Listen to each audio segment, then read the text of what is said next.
Whoopi Goldberg over recently saying it's worse to be a black person living in America today than it is to be a woman living in Iran. Saying it's worse to be a black person in America today than a woman in Iran. Bill Maher just tore into Whoopi Goldberg. And yes, it all started with one jaw-dropping claim that shocked everyone watching. Whoopi said it's worse to be a black person in America today than it is to be a woman in Iran. And Maher didn't just disagree, he dismantled her argument and called for The View to be labeled what it is: unhinged political fiction. It started with one statement, and it was outrageous. Whoopi Goldberg told viewers that being a black person in America today is worse than being a woman in Iran. Not similar, worse. She said this on daytime television, without hesitation, as if it were some bold truths instead of what it really was: a complete distortion of reality. Let's be clear, Iran is a regime where women are jailed for dancing, beaten for showing their hair, and executed for protesting. It is one of the most brutal places on earth for women, where the government enforces oppression by law.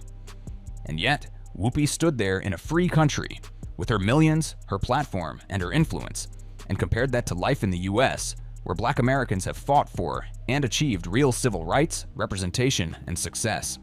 Goldberg saying it's worse to be a black person in America today than a woman. And a second good step would be, we gotta do something about The View. Bill Maher didn't need to raise his voice. He let the insanity speak for itself. Then he stepped in and dismantled it, point by point. He said what most people were thinking. The View has become a place where facts are ignored, logic is optional, and reality takes a back seat to woke outrage. And when Maher joked that it might be time to cancel the show or slap a fiction label on it, it didn't sound extreme. It sounded overdue. He pointed out the obvious. Comparing America to Iran isn't activism, it's delusion. In Iran, the state oppresses women by law. In America, Whoopi sits on TV calling herself oppressed while enjoying every freedom those Iranian women are fighting to get. When Maher said The View belongs in the fiction section, he wasn't joking. He was calling time on a show that pretends to speak truth, but can't even tell the difference between real injustice and political theater. The Iranian regime will hang you from a crane in the public square for crimes like blasphemy, witchcraft, homosexuality, and of course, if you dare show any dissent, if you challenge the brutal regime. Whoopi thinks that's pretty much how black folks are treated in America. You absolute disgrace of a human being, Whoopi. Let's just say the internet didn't take this one lightly. The moment Whoopi's clip hit social media, it blew up, and not in the way she hoped. Comment sections turned brutal, reaction videos piled in, and even people who normally defend The View were silent. B. Coleman took to X, writing, quote, "Watching millionaires on The View trash a nation that has given them lives of abundance is absolutely nauseating to witness, and to the average American comes across as incredibly ungrateful." And here's where it gets interesting. Conservative writer Adam B. Coleman didn't hold back, calling it nauseating to watch privileged millionaires trash the country that made them famous. Eric Dougherty joked that the video actually made him feel dumber. And honestly, he wasn't alone. The Gateway pundit? They nailed it in one line.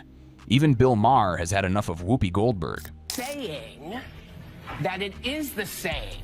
Murdering someone for their difference is not good, whoever does it. It's not good. So that's why I said you weren't saying what I heard was not what you meant. I think it's very different to live in the United States in 2025 than it is to live in Iran. This wasn't a partisan fight. It was a wake-up call. Even moderates and liberals rejected Whoopi's rant as tone-deaf. And for Maher, the moment hit deeper. Years ago, he was canceled for telling an uncomfortable truth, while now, The View gets applause for pushing absurd ones. That's why Maher's takedown wasn't just sharp, it was personal. He's lived the double standard, and he's done staying silent about it.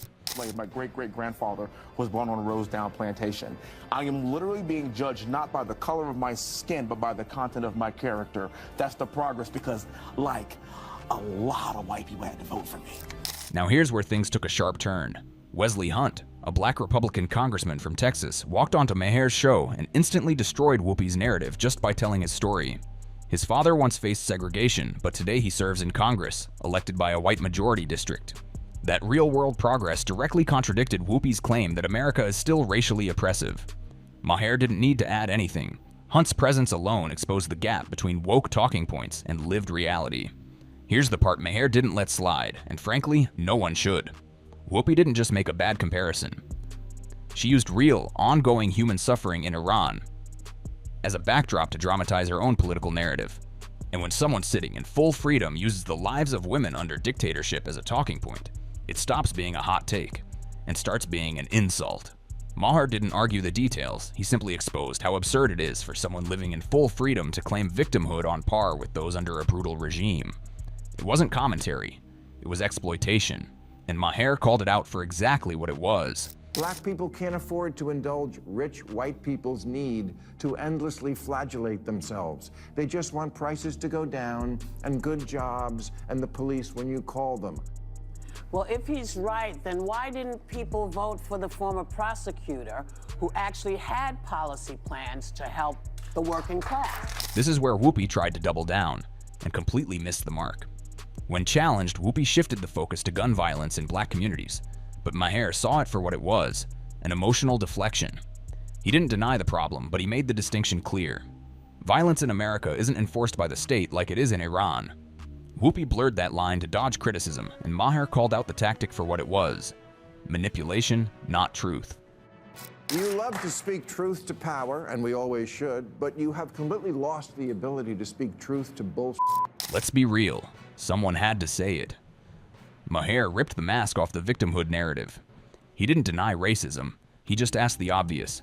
If the system is so rigged, how did black Americans become presidents, CEOs, and senators? Whoopi ignored that progress to keep the outrage alive, but Maher called it out. America isn't perfect, but pretending nothing's changed is a lie, and Maher made sure it didn't go unchallenged. Here's where Maher landed the knockout punch. He looked straight at the camera and said what no one on The View ever would, that today's so-called truth tellers have completely lost the ability to speak truth to nonsense. They still parade around like they're challenging the system, but the only thing they're actually challenging is common sense. Cheered on by The View's equally pathetic and dim-witted audience. But I think it's important we remember there are places much darker than this country and people who deserve rights. And let's not forget the irony. The same people who once claimed moral clarity are now defending double standards, making wild comparisons, and shutting down anyone who dares to question the script. Maher pointed out that this isn't about justice anymore, it's about performance, loud voices, empty claims, manufactured outrage. He called it exactly what it is, a show. A carefully rehearsed spectacle where the goal isn't truth, it's traction.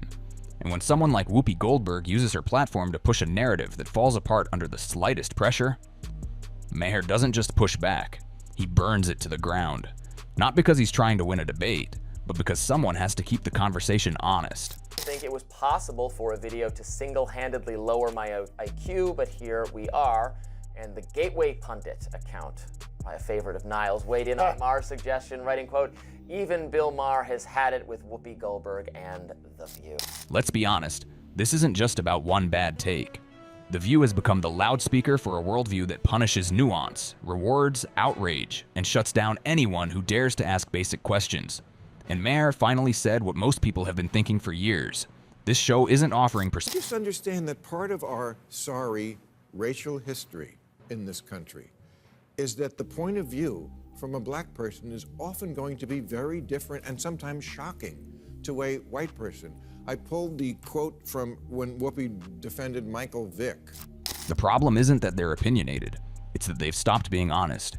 When Whoopi can sit in complete freedom and claim she's more oppressed than women in Iran and get clapped for it, something's broken.